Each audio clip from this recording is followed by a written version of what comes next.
ಬೆಂಗಳೂರಿನಲ್ಲಿ ನಕಲಿ ಜ್ಯೋತಿಷಿಗೆ ಸಖತ್ ಗೂಸ ಬಿದ್ದಿದೆ. ಮಕ್ಕಳಾಗದ ಮಹಿಳೆಯರಿಗೆ ಸಂತಾನ ಕರುಣಿಸುವ ನೆಪದಲ್ಲಿ ರಾತ್ರಿ ವೇಳೆ ಮನೆಗೆ ಕರೆಯುತ್ತಿದ್ದಂತಹ ಜ್ಯೋತಿಷಿಯೊಬ್ಬನಿಗೆ ಸಾರ್ವಜನಿಕರೇ ಥಳಿಸಿ ಪೊಲೀಸರಿಗೆ ಒಪ್ಪಿಸಿದ್ದಾರೆ. ತಮಿಳುನಾಡು ಮೂಲದ ಕುಮಾರ್ ನಕಲಿ ಜ್ಯೋತಿಷಿಯನ್ನ ಬಸವೇಶ್ವರ ನಗರ ಪೊಲೀಸರು ವಶಕ್ಕೆ ಪಡೆದು ವಿಚಾರಣೆಯನ್ನು ನಡೆಸುತ್ತಿದ್ದಾರೆ.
ನಾನು ಏನ್ ಮಾಡ್ಲ ಶಾಸ್ತ್ರ ಮಾಡಿ ಬಂದೆ.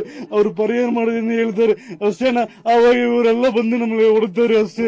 ಏನ್ರ பண்ணலனா நான் கடவுள் சத்தியமான ஒன்றும் பண்ணல. எங்க அம்மா மேல சத்தியமான ஒன்றும் பண்ணல. ஆண்டவன் சத்தியமான ஒன்றும் பண்ணல.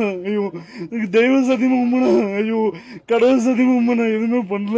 ஐயோ ஆண்டவ கைரேகை சோசியம்னா அது நான் வேற எதுவும் பண்றதில்ல.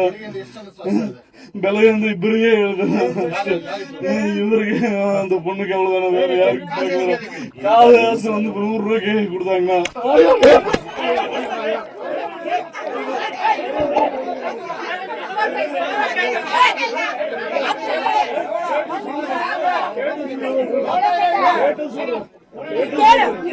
கேட்டு சொல்றேன் 30,000 ரூபாய் கேட்டேன்.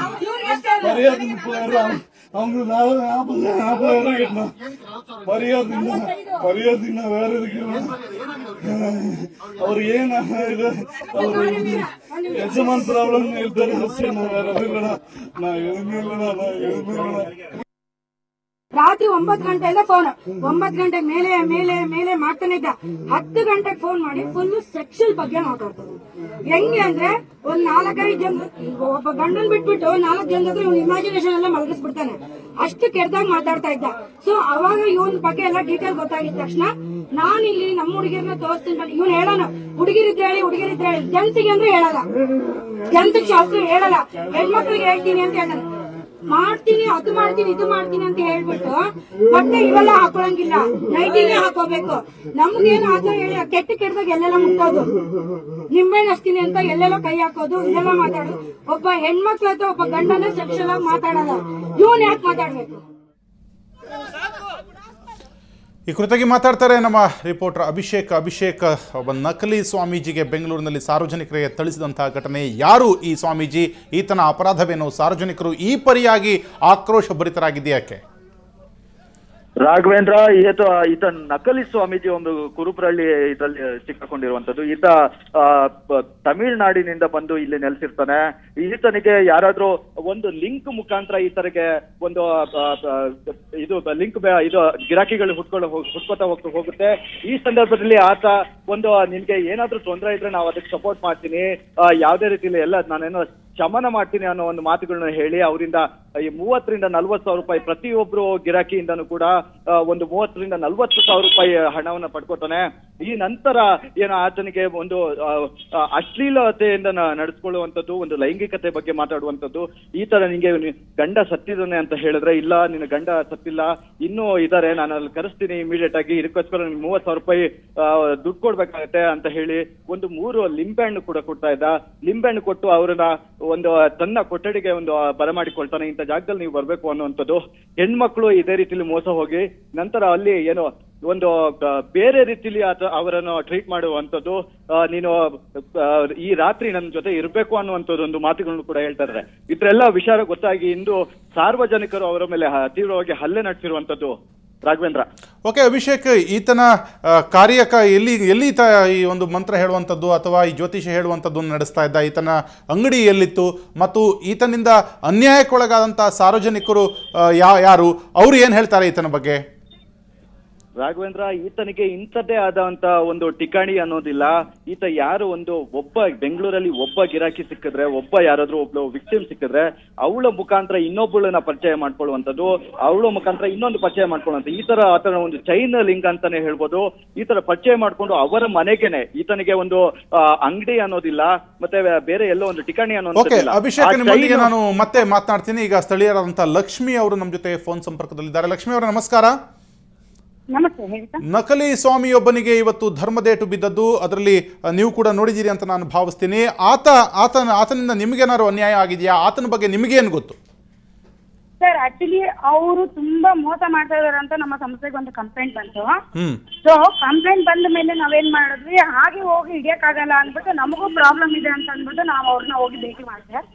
ಭೇಟಿ ಮಾಡಿದ್ಮೇಲೆ ಅವ್ನು ಯಾವ ತರ ಮಾಡ್ದ ಅಂತ ಎಲ್ಲಾ ತಿಳ್ಕೊಂಡು, ಸೊ ಅವ್ನು ಎಷ್ಟು ಮಟ್ಟಿಗೆ ಮೋಸ ಮಾಡ್ತಾ ಇದಾರೆ ಅಂತ ತಿಳ್ಕೊಂಡು, ನಾನು ಸಹ ಸುಮ್ನೆ, ಯಾಕಂದ್ರೆ ನಾವು ಕಂಡು ಹಿಡಿಬೇಕಂದ್ರೆ ನಾವು ಅವ್ನ ಬಲೆಗೆ ಬಿದ್ದಿದೀವಿ ಅಂತ ಅವ್ನಿಗೆ ಗೊತ್ತಾಗಬೇಕು.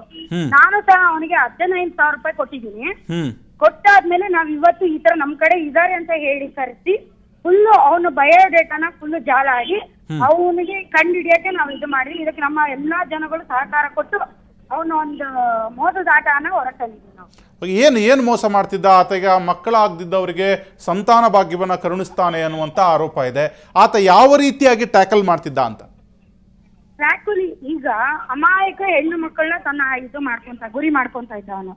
ಅಮಾಯಕ ಹೆಣ್ಮಕ್ಳಿಗೆ ನಿಮ್ಗೆ ಆ ರೀತಿ ತೊಂದರೆ ಇದೆ, ನಿಮ್ ಗಂಡ ಬಿಟ್ಟು ಹೋಗಿದ್ದಾನೆ, ನಿಮ್ ಗಂಡ ವಾಪಸ್ ಬರ್ಬೇಕಂದ್ರೆ ನಿಮ್ಗೆ ಏನ್ ಮಾಡ್ಬೇಕು ಅನ್ನೋದು ನಾ ಹೇಳ್ತೀನಿ. ಇಲ್ಲ ಲವ್ ಮಾಡೋರ್ನ ಮದ್ವೆ ಹೇಗಾಗ್ಬೇಕು ಅಂತ ಹೇಳೋದು, ಇಲ್ಲ ನಮಗ್ ಯಾರೋ ದುಡ್ಡು ಕೊಟ್ಟು ಓಡೋಗಿದಾರನ್ನ ದುಡ್ಡು ಕೊಡ್ತೀನಿ ಅಂತ ಹೇಳೋದು.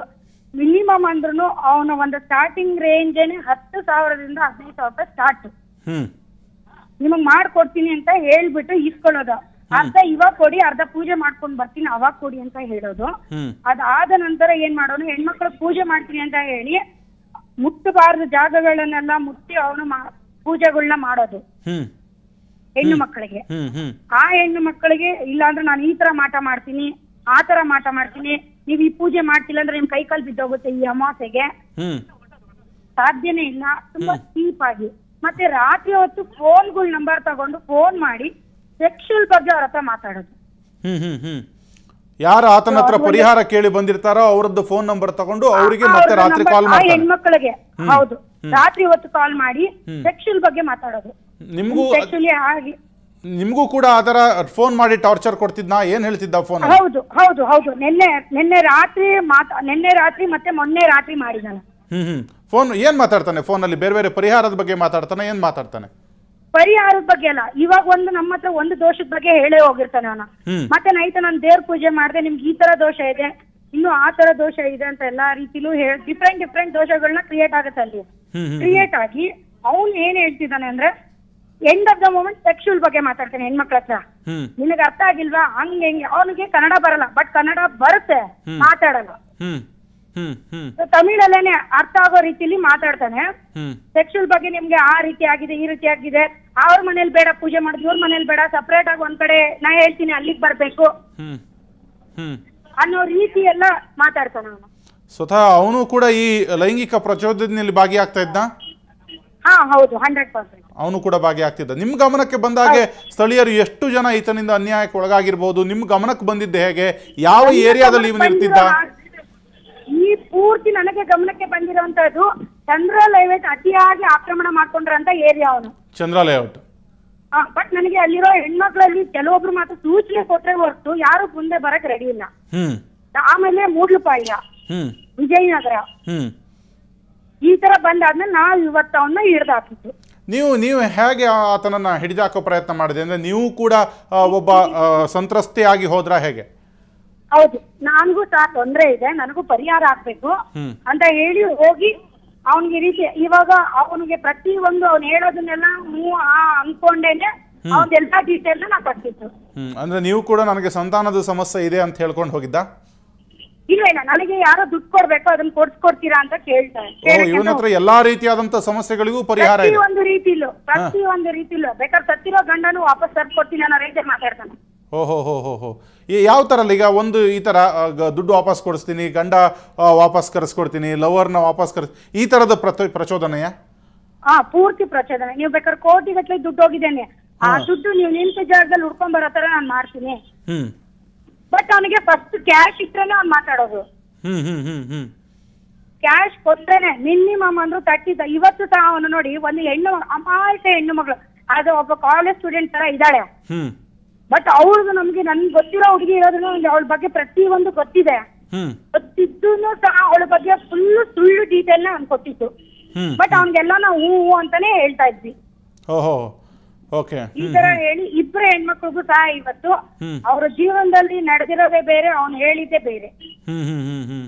ಸೊ ಗಂಡ ಸತ್ತಿದಾರೆ. ಇವಾಗ ಆ ಹೆಣ್ಣು ಮಗಳ ಗಂಡ ಸತ್ತು 2 ವರ್ಷ ಆಗಿದೆ.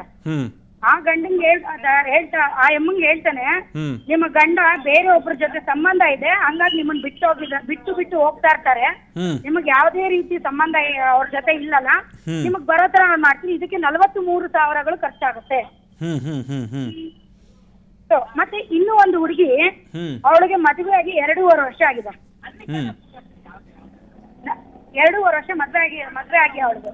ಬಟ್ ಅವ್ಳಿಗೆ ಹೇಳ್ತಾರೆ, ನಿಮ್ ಈಗ ಮದ್ವೆ ಆಗಿಲ್ಲ ಅಂದ್ರೆ, ಇನ್ನೊಂದು ವರ್ಷ ಮದ್ವೆ ಆಗಿಲ್ಲ ಅಂದ್ರೆ ನಿನಗೆ ಜೀವನ ಪರ್ಯಂತ ಮದ್ವೆನೇ ಆಗಲ್ಲ. ಇದಕ್ಕೆ ನಾನು ಒಂದ್ ಪರಿಹಾರ ಮಾಡ್ಲೇಬೇಕು ಅಂತ ಹೇಳಿ ಕೊನೆಯದಾಗಿ ಎಂಡ್ ಮೂಮೆಂಟ್ ನಾವು ಆಯ್ತು ದುಡ್ಡು ಅರ್ಧ ಕೊಡ್ತೀವಿ ಅಂತ ಹೇಳಿ 10,000 ಕ್ಯಾಶ್ ಕೊಟ್ಟದ್ಮೇಲೆನೆ ಅವನು ಪೂಜೆ ಅಂತ ಹೇಳಿ ಎಲ್ಲಾ ರೀತಿಲೂ ಕೆಟ್ಟ ರೀತಿಯಲ್ಲಾಗಿ ನಡ್ಕೊಳಕ್ ಹೋಗಿತ್ತು. ಆ ಸಮಯದಲ್ಲೇನೆ ಅವನ್ನ ಹಿಡ್ದಾಕಿತ್ತು. ಓಕೆ ಆ ಹೆಣ್ಣು ಮಕ್ಕಳ ಜೊತೆ ಕೂಡ ಈತ ಕೆಟ್ಟದಾಗಿ ವರ್ತಿಸ್ತಾ ಇದ್ದ. ಹಲೋ, ಆ ಹೆಣ್ಣು ಮಕ್ಕಳ ಜೊತೆ ಯಾರು ಪರಿಹಾರ ಕೇಳೋಕೆ ಹೋಗಿದಾರೋ ಆ ಹೆಣ್ಣು ಮಕ್ಕಳ ಜೊತೆ ಕೂಡ ಈತ ಕೆಟ್ಟದಾಗಿ ವರ್ತಿಸ್ತಾ ಇದ್ನ. ಅಸಭ್ಯವಾಗಿ ಮಾತಾಡ್ತಾನೆ, ಅಸಭ್ಯವಾಗಿ ವರ್ತನೆ ಮಾಡ್ತಾನೆ. ಸೊ ಒಂದು ಮುಟ್ಟೋ ರೀತಿ ಸಹ ಕೆಟ್ಟದಾಗಿರುತ್ತೆ. ಎಲ್ಲಿ ಇವನು ಯಾರು ಈತ? ಯಾರ ಮುಖಾಂತರ ಆತ ಬೆಂಗಳೂರಿಗೆ ಬಂದ? ನಮಗೆ ಹೇಳಿದ್ದು, ನಾನು ಎಲ್ಲಾ ರೀತಿ ಕೇಳಿದಾಗ ಅವನು ಹೇಳಿದ್ದು ಕೊಯಂಬತ್ತೂರಿಂದ ಅಪ್ ಅಂಡ್ ಡೌನ್ ಮಾಡ್ತೀನಿ ಅಂತ. ಇವಾಗ ಎಲ್ಲ ಬಂದಾದ್ಮೇಲೆ ನಾನು ಈ ರೋಡ್ ಅವನು ಅಂತ ಹೇಳ್ತಾ ಇದ್ದಾನೆ. ಈತ ತಮಿಳ್ನಾಡು ಮೂಲದವನ್ ಆಗಿರ್ತಾನೆ. ಇಲ್ಲಿ ಯಾರು ಇವನಿಗೆ? ಇಲ್ಲಿ ಮನೆ ಇದೆಯಾ? ಎಲ್ಲಿ ಉಳ್ಕೋತಾನೆ? ಅವನು ಹೇಳಿದ್ರೆ ಮನೆಯಿಂದ ಇಲ್ಲಿ ನಾನು ಅಲ್ಲಿಂದ ಅಪ್ ಅಂಡ್ ಡೌನ್ ಮಾಡ್ತೀನಿ ಅಂತ ಒಂದು ಸಲ ಹೇಳ್ದ. ನಾನ್ ಇವಾಗ ಕರ್ಕೊಂಡ್ ಬರಕ್ ಹೋದಾಗ ಫುಲ್ ಡೀಟೇಲ್ಸ್ ಹೇಳಿದಾಗ, ನಮ್ ಮನೆ ಎಲ್ಲ ಇರೋದು ಹೊಸೂರಲ್ಲಿದೆ, ನಾವ್ ಅಲ್ಲೇ ಇರೋದು, ಫ್ಯಾಮಿಲಿ ಇದೆ, ಹಂಗೆ ಹಿಂಗೆ ಅಂತ ಎಲ್ಲ ಹೇಳ್ದ. ಓಕೆ ಈ ರೀತಿಯಾಗಿ ವಂಚನೆ ಮಾಡ್ತಿದ್ದ ಅಂತ. ಧನ್ಯವಾದಗಳು ಲಕ್ಷ್ಮಿ ಅವರೇ, ಸುವರ್ಣ ನ್ಯೂಸ್ ಜೊತೆ ಮಾತಾಡೋದಕ್ಕೆ. ಒಟ್ಟಾರೆಯಾಗಿ